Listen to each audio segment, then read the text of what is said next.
This is The Lavender Phantom, Book 1 of the Club Lavender Duet by Lainey Delaroque, Part 8, Chapters 35 to 40.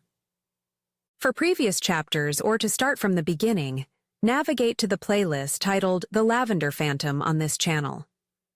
Author's note: Chapters 37 and 39 have been abridged due to explicit content. If you would like to listen to the chapters as they were written, follow the link in the description and you will be able to listen to the full unabridged chapters. Please like the video and subscribe to the channel to help me produce more free audiobook stories for you. Happy listening.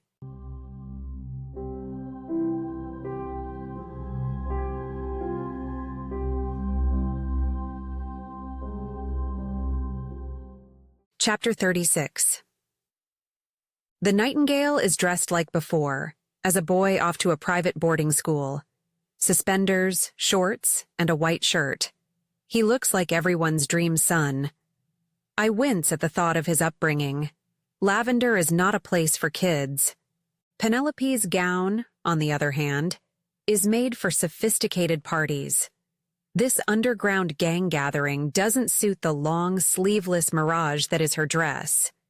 Green and blue mix in a water marble effect, and speckles of yellow create the illusion of gold. The bodice is tight, but the skirt gathers in such a way it conveys a feeling of airiness, of expensive boho chic mixed with glamour. She has styled her hair in a long-haired mohawk, revealing the sides of her face. The woman who came to my room is a distant memory. The host of this party is a woodland creature with a delicate beauty and unknown power. She removes the nightingale's headphones and whispers something in his ear. He nods, and then he sings. It's a somber version of a pop song, his beautiful voice over a digital track. It sounds like everything my ears want to hear, but my heart rejects it. Is it a cry for help? Is it a melody born out of fear? Is it a habit, a part of his survival? I listen to his song, but my eyes dart around the room.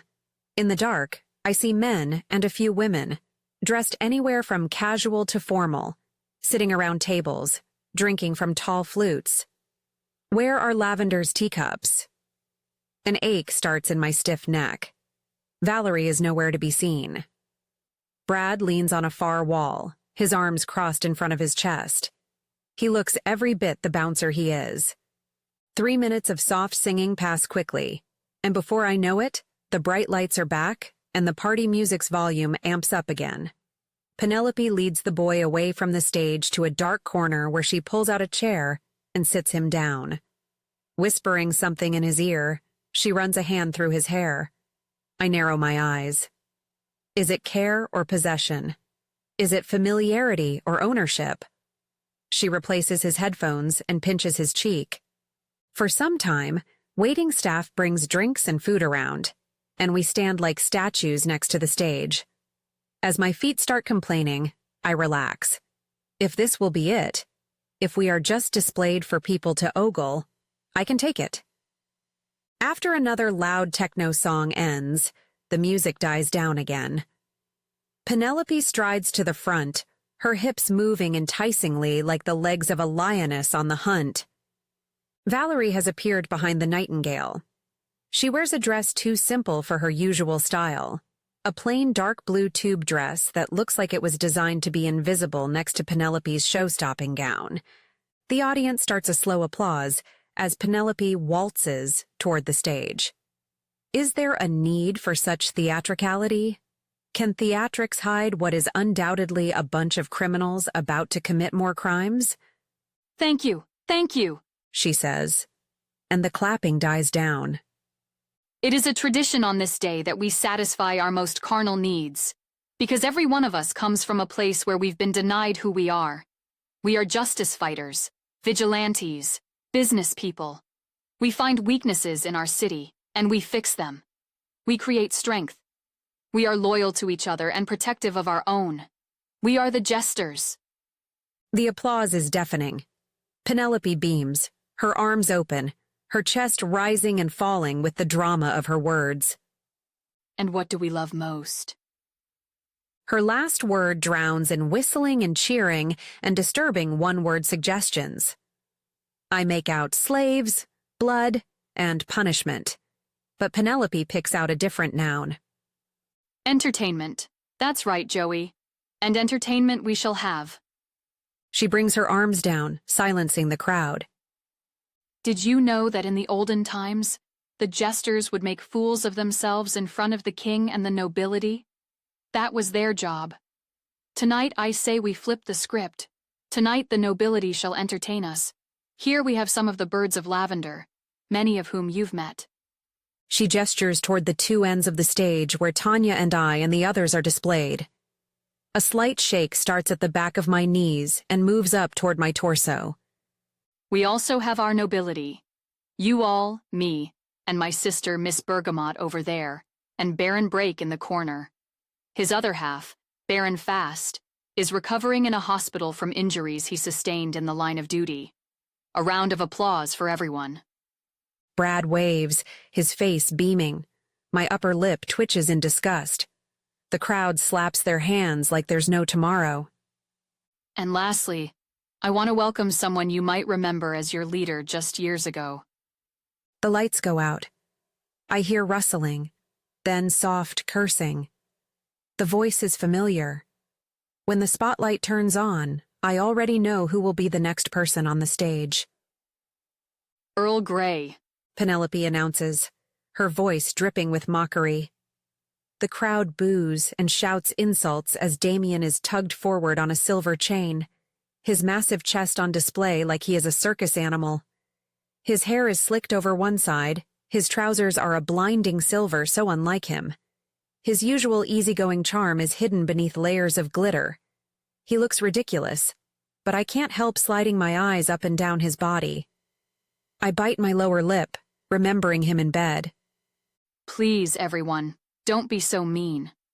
The Earl is here to entertain us in his esteemed estate. Even if he fought us every day as we established ourselves, he is with us now. And let's all agree, this is not bad to look at, she says with a sneer as she trails a finger down his stomach.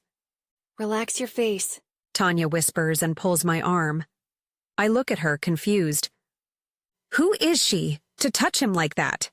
I hiss back. Tanya cracks a brief smile. There's no amusement in her face. his wife, She says. Then she nods toward the nightingale. and the mother of his child. Whoa.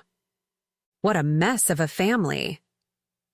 I figured things were not great with Thomas's mother, but it seems there is a deep betrayal somewhere between them.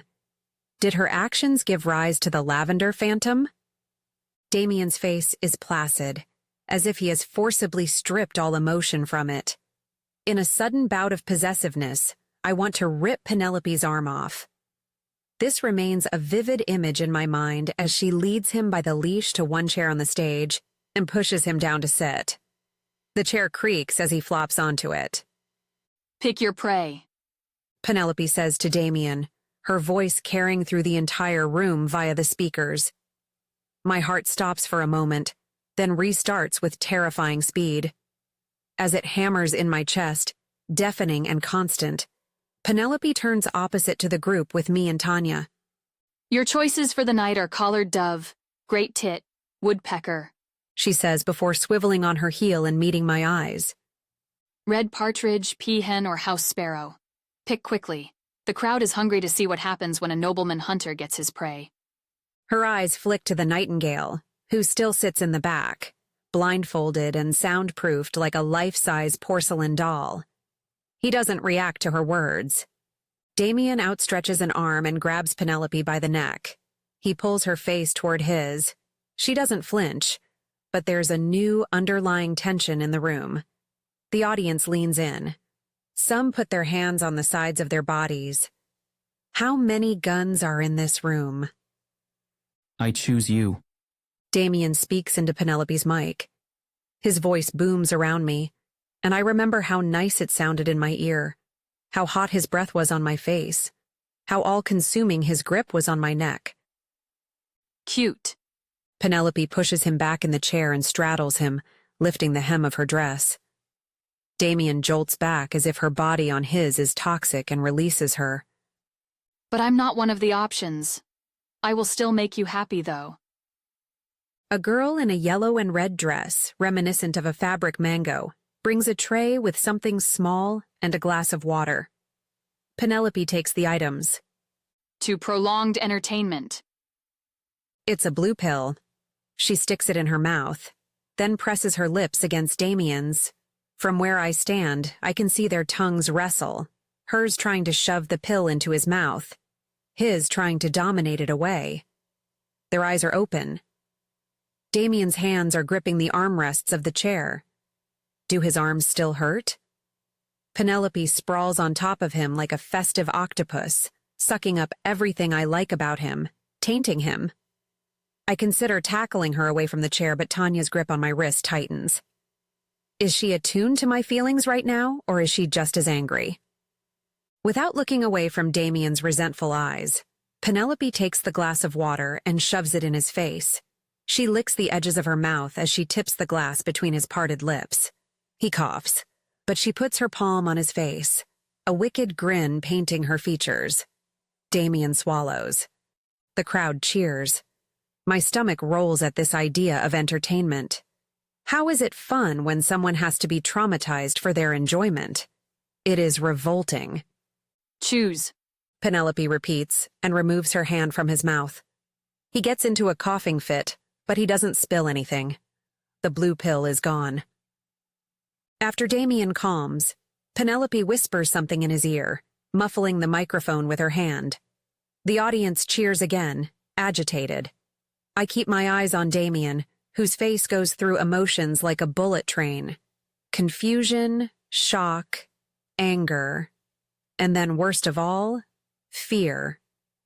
His gaze shifts from Penelope to somewhere in the back. When I follow his line of sight, my heart skips a beat. Valerie stands behind Thomas, holding a gun to his head. He is still relaxed in his chair, oblivious. I blink, unable to comprehend. Tanya told me Penelope was the mother. What kind of mother holds her son at gunpoint? Valerie and friends have something dear to me. I'm an obstacle to their business, so they need me both close and out of the way. I play hostage, and they don't destroy what I care about. Damien's half-truth of that night was that boy. I imagine what I would do if they had Melanie's temple next to the barrel of a gun. Anything and everything, probably. I feel his pain like it's my own as he glares at Penelope, forced to do her bidding. Why is it so important that he choose one of us? Red partridge, he says, hissing. I peel my eyes from Thomas to look at the couple in the chair. I look down at myself, then at Tanya. Stay strong, she whispers and squeezes my wrist one last time before releasing it. No. Wait. What does that mean? I whisper back.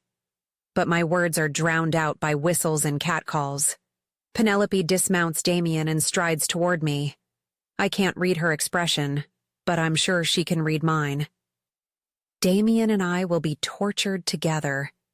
It's a romantic, horrifying state of affairs. I want to run, but my knees feel like jelly. Penelope's hand is stiff on mine. She tugs at my arm. My body moves forward, walking to the stage like it is under a charm. The crowd is a behemoth of sound. Great choice, Penelope announces to the audience. Red Partridge is known around here as the newest troublemaker, so it is only fitting she is the prey to Earl Grey, owner of this esteemed estate. Owner? I thought she was the owner. Damien's gaze is lowered. Why has he chosen me? Is this good or bad? Is he going to pull some amazing stunt and save us all? I'm good at lockpicking and running fast. I'm good at problem solving, but this problem seems unsurmountable. I can't face an entire gang. My logical brain reasons neither Damien nor Tanya can either, but my soul is clinging to that last sliver of hope. My life depends on it. I sit in the chair next to Damien. I can smell him from here, like the soap I used less than an hour ago, and the makeup I wear like a restraint around my whole body. I want to reach out and hold his hand, to reassure myself Everything will be fine. Any thoughts of that disappear when his head lifts slightly, allowing his eyes to meet mine, and he whispers the 3 words I don't want to hear from him. I am sorry. Chapter 37. The game of puppets. Penelope announces in a sickly sweet voice. My mind is already piecing together what will happen, so I glance at Damien. There could be worse people to do this with. That is a silver lining, right? I like Damien. I've craved his touch and enjoyed it. It was every bit as satisfying as I thought it would be. The game is simple. We're here to rest our minds. You were all offered to purchase raffle tickets upon arrival, and now we will draw 5 lucky numbers. If they match whatever is on your little piece of paper, you get to pull the strings of our lovely puppets and make them act out your heart's desires. The crowd cheers. A few men shout questions. My brain focuses on one. Will we be able to play with the puppets? I freeze in place. This will be a sex game. I can take Damien. Maybe. I can trick my mind and somehow pull through in one piece. Maybe even draw some twisted satisfaction from it. But the others? My eyes dart toward Brad. In the darkness of his corner, it seems as if he is looking directly at me. I drop my gaze. A trick of the light. Nothing more. Don't worry, everyone, Penelope says. I know whatever she has in mind will ease none of my fears. After the game, all the birds will be available for further games of your liking. But make sure your conquest is earned by persuasion of words or force. Some of our prey may be shy or unwilling. We hope you have lots of fun. I seek Tanya's eyes only to see my panic reflected in her gaze. I remember her jittery self when we were running away. No matter how strong or indifferent she appears, I'm sure she hates what they've done to her. What is about to happen? Number 23. Penelope shouts. The game begins. A waitress with a roving microphone moves between the tables to a woman who has raised her arm. A man slaps the waitress's butt when she passes him. I grit my teeth. Do they know each other? Asks the woman who won first raffle pick. Penelope turns to me and Damien. Do you? What is the correct answer? I have never seen her. He says, his lips set in a thin line. I try to keep my face straight. There's an unexpected pang of betrayal as he erases the few precious moments we spent together in one sentence. I hope he is doing this to protect us. Why did you choose her? The woman presses on. When is she going to say what she wants? Her questions are agitating. I like her the best. Damien says simply. My heart jumps at that. I'm unsure what feeling it deciphers in his words, but it bangs in my rib cage like an animal trying to get out. I want them to kiss each other. The woman says, her voice mischievous but not cruel.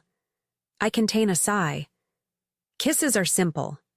Damien's eyes dart to where Thomas is still sitting placidly under threat. He takes my hand and pulls me toward him. I jerk forward slightly. Will he just force himself on me? He's a terrified parent. There are no words, but we exchange glances. His mouth hovers over mine, yet he doesn't move. He's waiting for me, I realize. I press my lips to his and my heart lunges. His eyes are slightly open, fixed somewhere below my eye line. I pull away. With some tongue, come on. The woman shouts, and the crowd roars.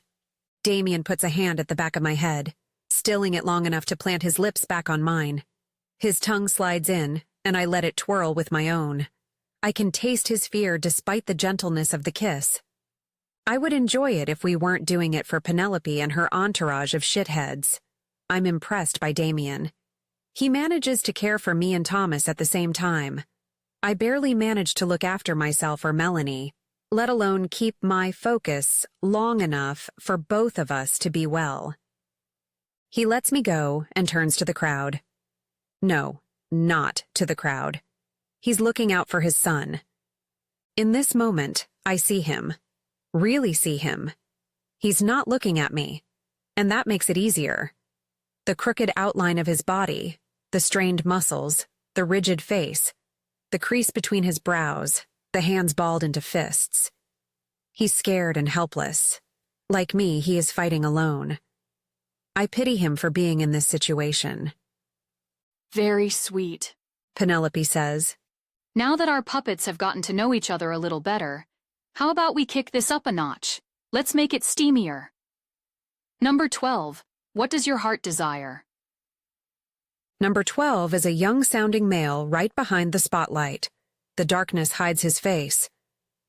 I want to see the bird give him a lap dance.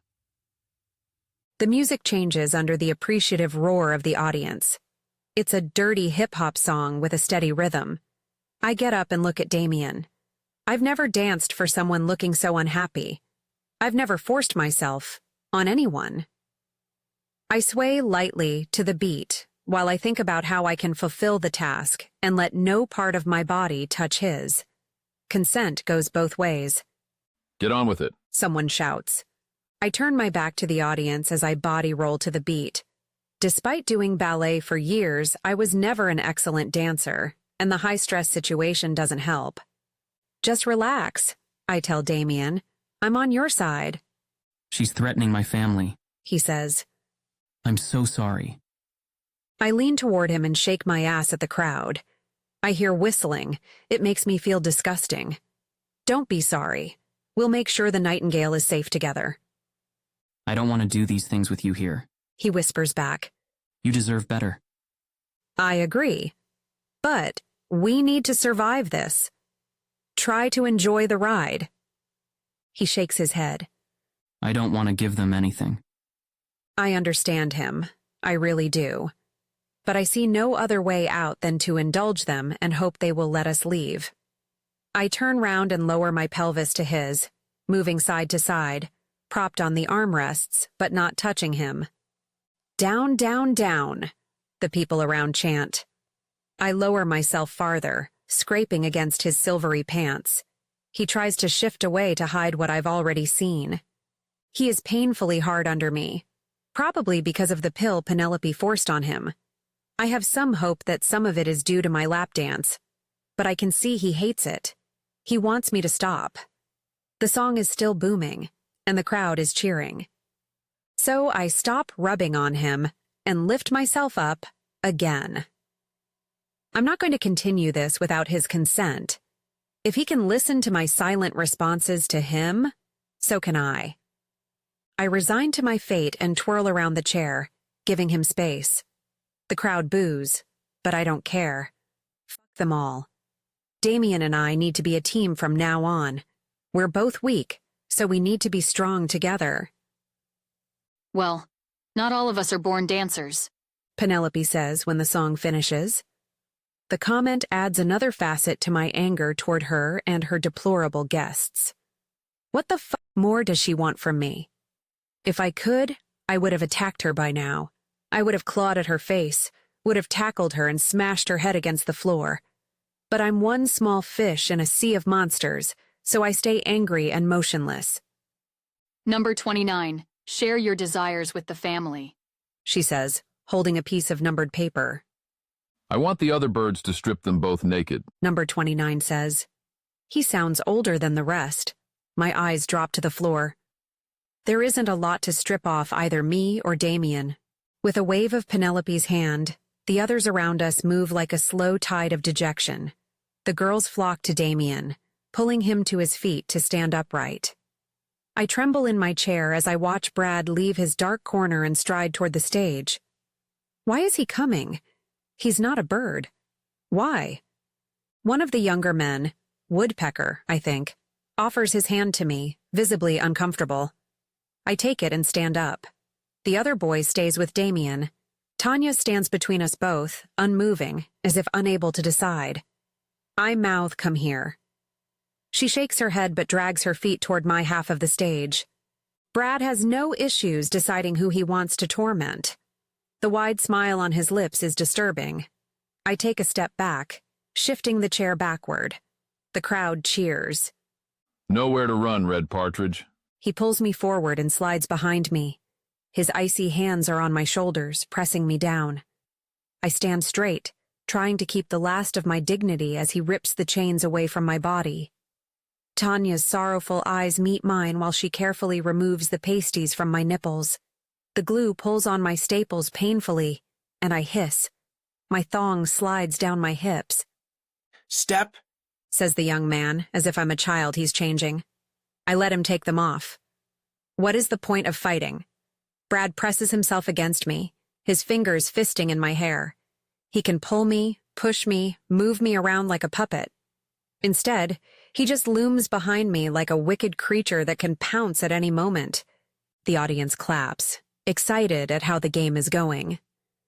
How would I feel if I were one of them? Power over others is intoxicating. Power without consequences, even more so.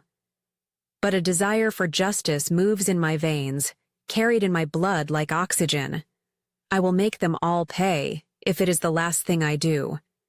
They dared lay a hand on Melanie, dared to taint kink for me. I will neither forget nor forgive. I only have to live through tonight and form an alternative plan. I will destroy them all. I will join you after the party. Brad whispers in my ear before going back to his place. His breath smells like peach gin, and the hotness of it, the pure desire in his words makes my skin crawl. After the party, I have to run and collect myself. The rest will flow after. I stand naked on the stage, hot under the scorching white spotlight. I dare to glance at Damien. He is also fully stripped, but is sitting down. He furrows his brows in a dangerous expression, which I'm sure fuels Penelope's joy. We are definitely getting somewhere. Penelope says into the microphone. Everyone claps in agreement. I sit back down. Now that they are both in their fancy birthday suits, number 13, what are you going to make them do? I'm well acquainted with Red Partridge. When number 13 speaks, my anger chills, replaced with icy panic. She likes to play rough. He says, drawing out the words. The crowd cheers. Shit. It's Duke Hazelton. I would recognize his slimy, cocky voice anywhere. Whatever he wants, it'll be personal. My breath is shallow with the anxiety of waiting for my sentence. It will be painful and humiliating, I'm sure of it. It would be a waste not to make them do something sexual, right? He continues. People whistle in response. I want her to get on her knees and suck him off. The crowd explodes. Their excitement is raising to dangerous levels. Bile travels up my throat. I can imagine his smug face. This is his chance to punish me. My feet are cold in my heels, my hands numb from clutching my fingers into fists. I've ignored that trauma for a few days, but now it swims at the forefront of my mind. The seconds pass. When nothing happens, I hear a first prominent boo from someone at the back, followed by many more. Soon, the only thing I can make out is the noise of disapproval. I can't take it. I can't let Damien violate me the same way that dirtbag did. Not like that. Not in front of everyone. I turn around and run. Damien grabs me before my feet have reached the end of the small stage. He spins me round, making me lose balance. I fall forward, landing on his chest. He doesn't embrace me, but he's there, a steadying presence amid the chaos. The audience quiets down, holding their breath. They're getting an excellent show. Together. He whispers in my hair as he stands up without me. Let's endure together. I remain on my hands and knees. He is apparent cornered. If I decline, he will suffer, and so will I. I close my eyes, imagining the stage at the Moon Garden. I consent, I think. I consent to whatever Lavender will put me through. I have the power over my body. It is my body, and I consent. I look up and nod. I will not force you. He whispers. I shuffle closer to him. There's only music and tension in the air. From there, I can smell him, the way I smelled his distinct scent when he was on top of me, kissing me in the sub-basement. It's an enticing memory, so I let my mind be consumed by it as I open my mouth and start. Inside my mind, we're tangled in his bed, doing the things our bodies desire, unprompted, free of commands or instruction. Woo! I hear from the distance of my joyful place. The crowd's cheers grow. I find a rhythm, safe and comfortable. Damien moans, his hands dangling next to his body. I'm thankful he doesn't touch me. Be a man and do it right. Duke Hazelton's vile words pierce through the walls of my mind palace, and it crumbles to its foundations. Damien's hand finds its way on the back of my head. Terror squeezes my heart and pulls on my intestines. I back my mouth off. The shrieks of the audience my morbid soundtrack. Chapter 38. Please, Damien, I beg. I can't do it. Please don't force me. His hand grips the hair at the back of my neck. I shake under his grip. I feel pathetic. He looks at me, his gaze intense. He isn't pitiful now. He's with me, so he's not alone. He understands. He looks away for a second, undoubtedly checking if his son is all right. Why do things have to be so complicated? He leans forward and grabs my face by the jaw, shaking me roughly. I've got a plan. Can I slap you? He whispers, but his voice doesn't match his body language. The crowd is still cheering. These words are for me only. Yes, I blurt out. He can slap me all he wants if it helps me avoid reliving that first night with Duke Hazelton. Let me in one time only, and then bite me, he says hurriedly as he pulls my head back by the hair. What? My shakes ease, replaced by an adrenaline-infused confusion. Bite me like you mean it, he says and stands up. I don't have enough time to think through his strange plan.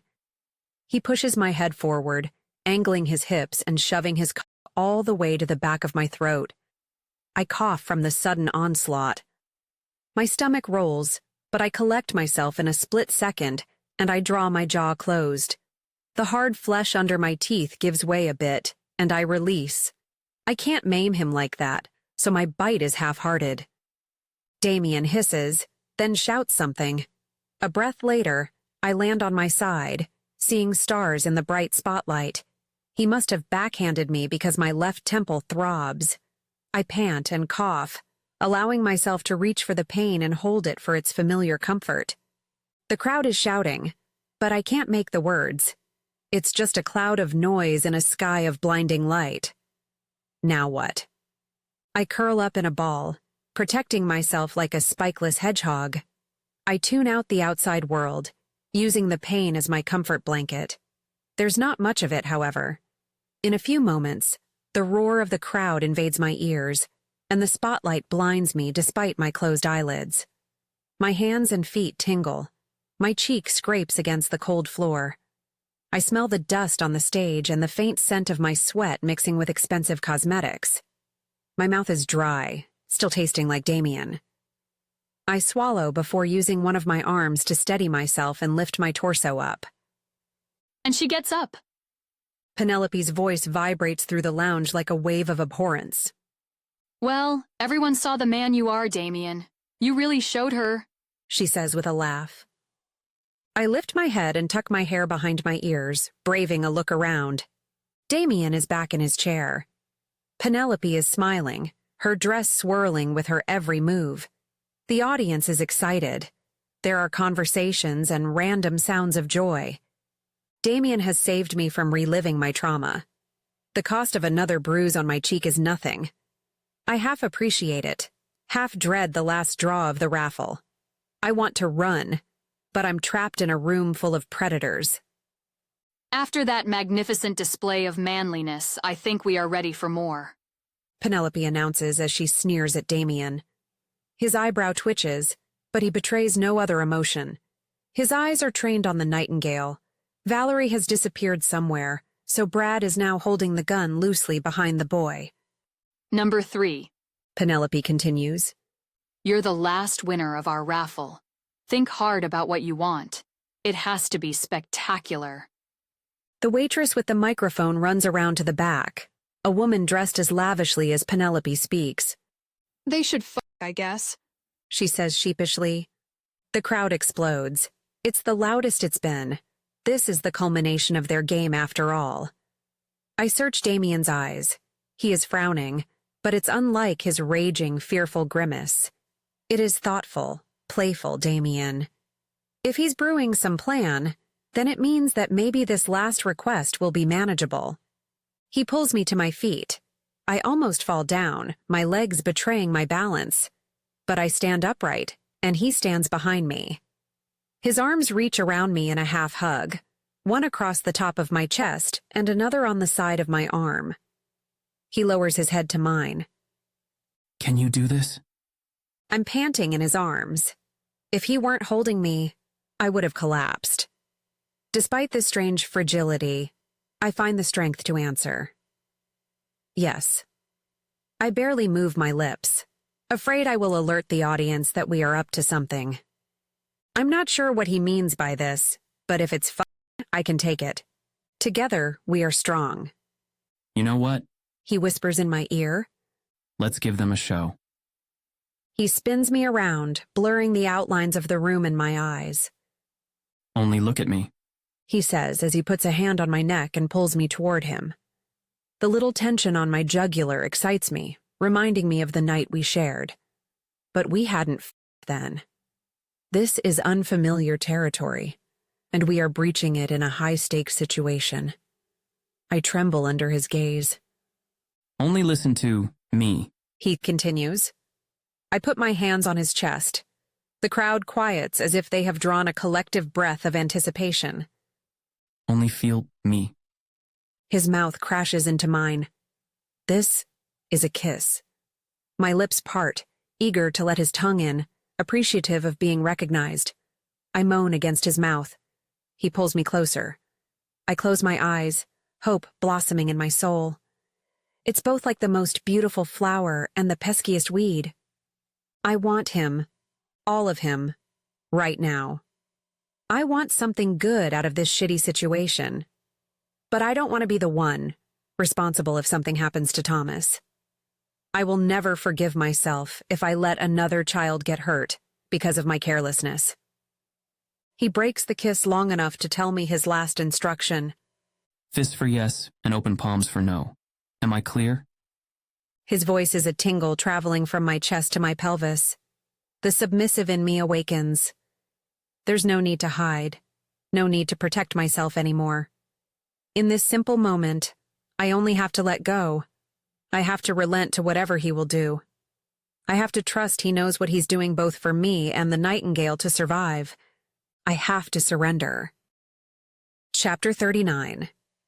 My body craves this pure domination, deprived of any kink play for the past couple of weeks. Yes, sir, I say, the last word slipping from my lips without warning. My eyes widen, but Damien's mouth quirks up. He likes it. I clench both my hands into fists to reassure him further. His grip on my neck tightens, and I close my eyes, surrendering. He kisses me again, a tad rougher. My lips feel swollen and bruised. I can't get enough of his taste. The crowd whistles in the rhythm of my heartbeat. Damien lets go of me suddenly, depriving me of his anchoring presence. I sway, almost falling to my knees. My eyes shoot open, looking for him. I open my palms. I hope he gets my double meaning. I submit to you together with you letting me go is a limit for me. His face twists in a wicked grin. He trains his gaze on me. It is a tether, unbroken by the sounds of the audience. Is it hard to focus on me only and not on the nightingale, trapped in the corner? If it is, he doesn't show it. He doesn't give me more time to contemplate, doesn't leave an opportunity for insecurity to settle. He descends on me like a predator on unsuspecting prey. Grabbing a fistful of hair, he pushes me forward. I stumble, landing painfully on my hands and knees. Next thing I feel is a foot between my shoulder blades, pushing my chest down. My elbows give out, and the stage floor comes up to meet the side of my face. He leans over and takes my wrists, twisting them behind my back.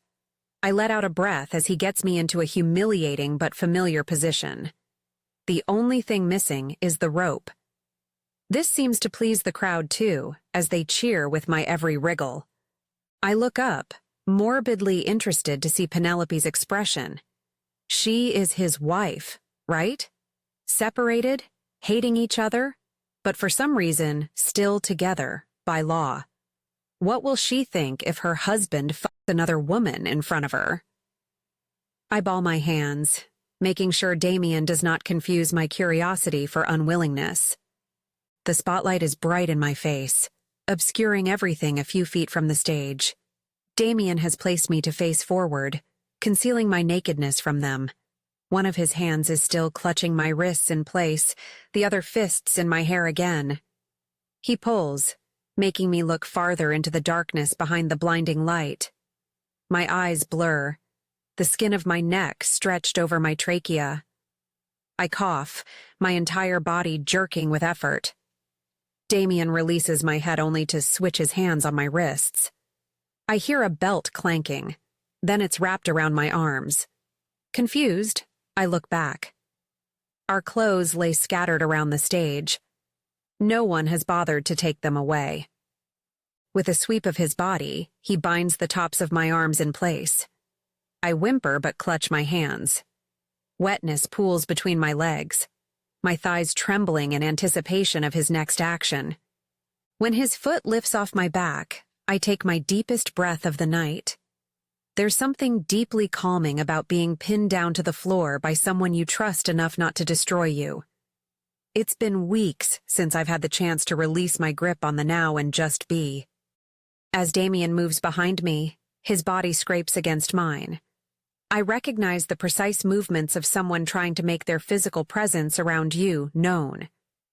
It is the touch of a thigh sliding against mine, fingertips brushing the side of my hand lightly. It is knees spreading my legs as he nestles between them.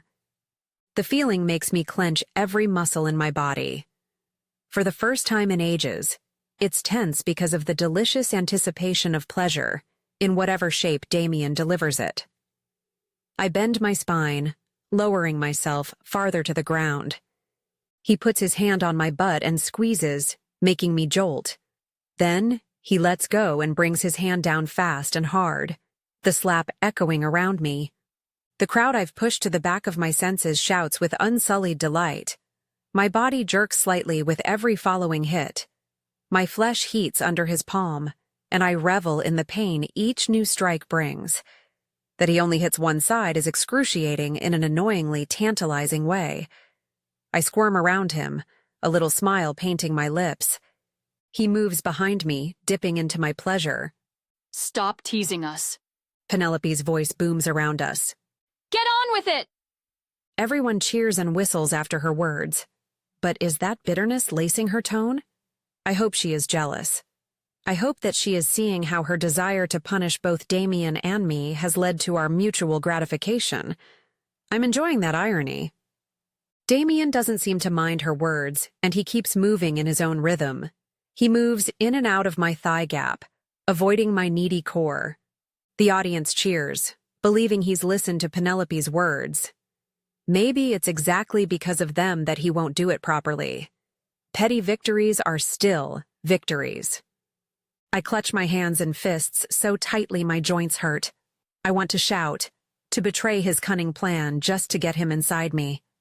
But my submissive nature takes charge, making me revel in the denial of my carnal wishes. The rhythm of his hips turns into the rhythm of my breath, and for a few moments, there's only Damien and his torturous actions. Heat pools around my pelvis. I angle my pubic bone so his every move hits the spot just right. The world swirls into nothing as I near my orgasm. Fear of being denied it mixes with the selfish need to reach my peak as fast as possible. 2 seconds later, my breath hitches, trapped in my lungs, and I still for a second as I squeeze my eyes shut, riding the pleasure of my climax. I come hard, squirming in my restraints, my body possessed with desire. Damien keeps going, unrelenting, giving me no time to catch my breath. I shake, the belt digging in my skin, my arms and feet numb. But I'm clutching my hands, silently screaming, more, more, more. He gives me more. After my fourth rapture, He stills against my pelvis, his fingers digging hard in my skin. The pain alone is exquisite, but the knowledge that he's about to find his release makes the moment even more special, more enticing in its authenticity. Wet heat spurts out of him and dribbles down my thighs. In my restraints, I can only shift sideways to look at his satisfied expression. His eyes are closed and he's lifted the corners of his lips in a tiny smile. He looks both blissful and victorious. My heart expands to accommodate this novel feeling of connection. It nestles between my love for Melanie and my appreciation of kink. It sits on top of my fear of Penelope, Valerie, and their entourage, and just below the gnawing guilt that I'm a terrible sister. There's clapping and whistling as I take a minute to process reality. Damien releases my hands and pulls me back to sit on my knees. What he has masterfully erased from my senses comes crashing down on top of me, crushing me under its weight. Electronic music shakes the stage. The air is dry and full of dust. The spotlight has left us to illuminate Penelope. Thank you all for playing, She says cheerily as she too claps. Now Earl Grey and Red Partridge will excuse themselves to get cleaned up. They will rejoin us later. Our nobility will escort them to the royal showers, but all remaining birds are yours for the taking. Let the free-for-all begin. The crowd roars in excitement. My gladness I will miss the start of that evaporates when I see Brad striding toward me with a predatory smile. I scramble back and up to my feet, grabbing Damien's hand. Can we go together? I ask, my voice betraying my panic. Can we run now? Damien squeezes my hand in response but says nothing. I follow his gaze. The gun is still trained on the Nightingale. Penelope has replaced Valerie behind him and wears a bored expression, one unfitting of a mother. Does she have the guts to shoot her own child if we run? Brad climbs the stage now from one side, Valerie from the other. Fear, frustration, and anger blend within me as Brad grabs my wrist and pulls me toward him. I jerk his way, but refuse to let go of Damien. Valerie tugs at his other arm, hissing something in his ear.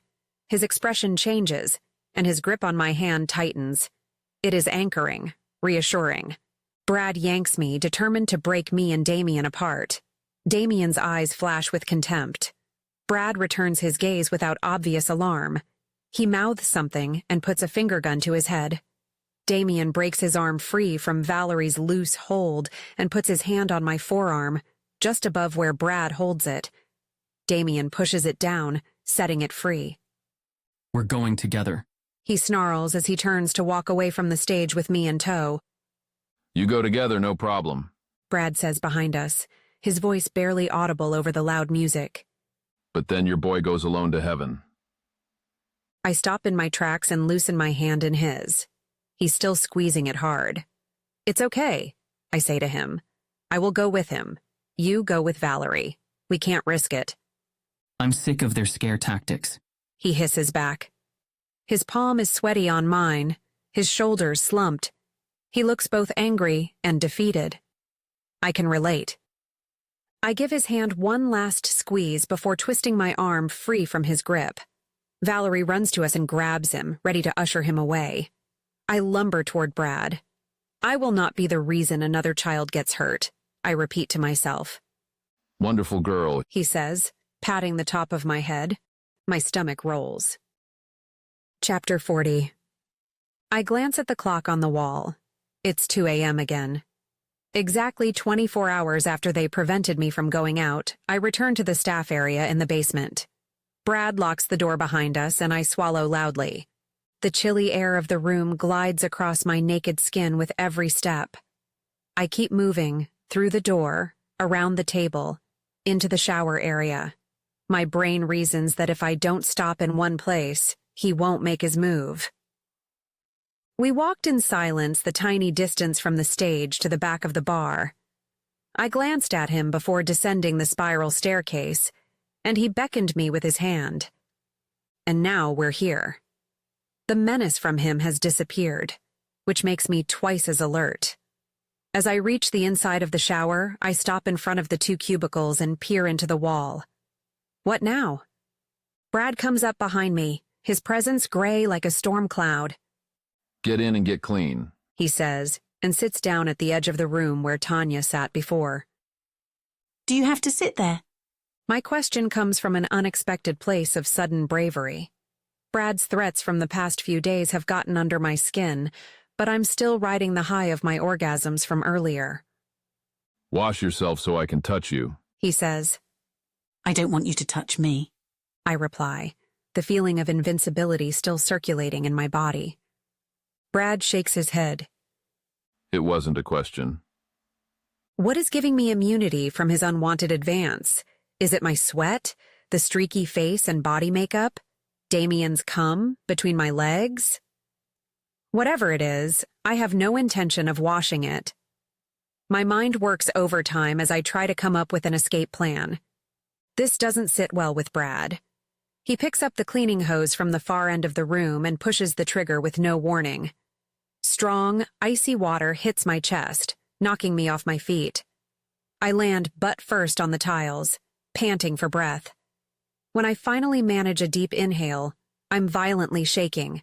From the seeping cold, from the unresolved anger, or from returning fear, I can't tell. I glare at Brad. He hoses me again. This time I'm prepared for the chilling strength of the spray. I take his assault crumpled to the floor but silent. I will not let him see how much his actions affect me. He keeps showering me with freezing water, stopping every few seconds to evaluate his work. My teeth clatter, but defiance keeps my chin up. Open your legs. He barks. I need to clean that f***'s mark off you. So that's what it was. Men are so territorial sometimes. If he thinks I will just splay my legs open and let him mangle my most sensitive area, he is wrong. I clench my thighs together. He will have to pry them apart himself. I have sturdy legs, used to maintaining difficult suspensions and helping me pass shift after shift at Frenzy Eats. Back when I was a teenager, I was a runner, and whenever trouble showed her face, I ran. It has never caught me. This trust in my legs and my non-compliance infuriates Brad. He lets go of the hose and hurls it across the room, spraying himself before the water halts to a stop. His combat boots splash in the puddle in the middle as he marches toward me. I bolt for the door. On my hands and feet, like a wet rat, I scuttle toward the exit. I know the next room is locked and I have nowhere to go, but I have to avoid being alone with him in the shower at all costs. My knee slips, and I slow, giving him the chance to catch up and grab me by the hair. With just one hand, he twists my whole body toward him. I squeeze every muscle I can feel, pulling my legs to my chest and wrapping my arms around them. Like a vengeful armadillo, I meet his eyes with a glare. He cranks my head to one side and grabs my jaw with his other hand. He presses his face to mine. I stop breathing and zip my lips together. He will get nothing from me, not without a fight. My defiance doesn't stop him from planting a rough kiss on my lips. He assaults them with his tongue, trying to find an opening, but I won't let him win. What the f, Brad? I hear Valerie's voice through the pain of Brad's grip. She must be finished with Damien. Can't you contain yourself just once? Let her go. His hold on me loosens, but not before he gets the flesh of my lips between his teeth and bites down. I jolt from the sudden pain, but don't open my mouth. As he pushes me back and gets to his feet, I lick my fresh wound. It tastes like blood and onion rings. Jesus Christ. Valerie rolls her eyes. She looks tired and drab in her simple dress. Tonight must have taken a toll on her. It must have been exhausting to keep a gun trained on her nephew's head for hours. Dry off, take this, and go, she says as she hands me a brown envelope. I reach for it, my arm still trembling, goosebumps painting my skin. Your clothes, your keys, and your phone are on the table. I look inside the envelope. It's a bundle of money. I don't bother to count it. It looks like a lot. It's the price of my work, my silence, and my body, I guess. So that's it? I ask Valerie. Brad turns red next to her but keeps quiet. With his arms crossed in front of his chest and a sulky expression, he looks like a petulant child. That's it. It's all very anticlimactic. After all the talk about punishment and falling in line, after threatening Tanya, I can't help but ask, Why? You are not suited to our team. she says, her lips pressed into a thin line. I was 2 days ago. 2 days ago, you weren't on Penny's radar. Her idea of punishing Damien didn't pan out. Trust me, it will be better for all of us if you just disappear off the face of the earth. God knows you won't be the first one. So you're doing me a favor? It's not a question, more like a statement that punctuates my confusion. Don't flatter yourself. I'm so sick and tired of cleaning up after her jealous fits. Just f***ing leave. It's a blessing, and the only one you'll get from a place like this. Did I strike a nerve with my words before? Has she decided she doesn't want to be an underling to her sister anymore? I get up and walk past them. Sudden tiredness outweighs my interest in her motivations. Everything is too much. Being imprisoned, being forced to perform in front of a deplorable audience, being assaulted by Brad, being constantly afraid. None of this accompanied my jobs in L.A. The brigand chief was always behind me, a safe person. I don't really have a safe person now. I wish I could run to him and let him pat my shoulder in that protective way. I'm sick of this. I'm done. I don't care about the money, revenge, justice. I'm a thief and runner. I'm no secret agent. Who was I kidding, trying to maintain a ruse for so long? Trying to steal something with subterfuge? Putting my mental health on the line? Stupid, stupid Sophie. At least now I can go back to Melanie. Damien will have to soldier on. Tanya and Matthias will keep saving girls. I'm powerless to break the system. I'm like an empty doll, devoid of soul.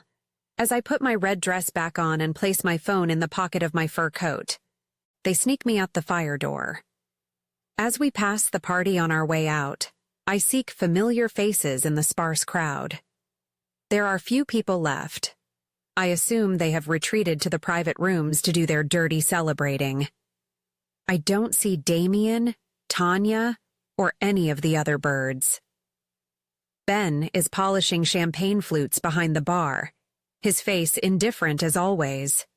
My legs move forward as if a puppeteer holding invisible strings pulls them.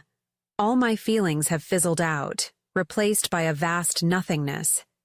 The crippling fear of Brad has disappeared, but so has the residue of euphoria I felt when Damien's body moved in sync with mine. Somewhere inside me there should be worry and guilt for Melanie and Hannah, discomfort over the broken job contract, anxiety over the Nightingale's fate.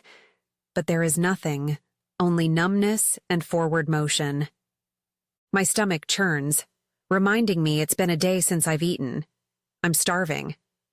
Focusing on that normal pain, I decide I will stop by somewhere for food. Cold water drips from my hair into my dress, chilling me to the bone. I crave donuts. I walk toward my car without a goodbye to either Valerie or Brad. I will find you. Brad shouts after me. I huff a small laugh. Whatever. Melanie and I will move anyway. Chicago isn't a hospitable place anymore. Ignore him, Valerie says. Go live your life and forget what you saw here. You signed an NDA, just so you know. Yes. I say, a little insane smile settling down on my face. Adrian Raven signed everything you wanted. But Sophie Taylor didn't sign shit. Not that it matters. This was part 8 of The Lavender Phantom, book 1 of the Club Lavender Duet by Lainey Delaroque. Author's note: Chapters 37 and 39 were abridged, and if you would like to know what you missed, follow the link in the description, and you will be able to listen to the full, unabridged version. To listen to the next 5 chapters, please navigate to the next video. All parts of this audiobook are available in the playlist, The Lavender Phantom, on this YouTube channel. Thanks for listening. Like and comment to help get this book in front of more readers, and subscribe to the channel to avoid missing out. See you in the next part.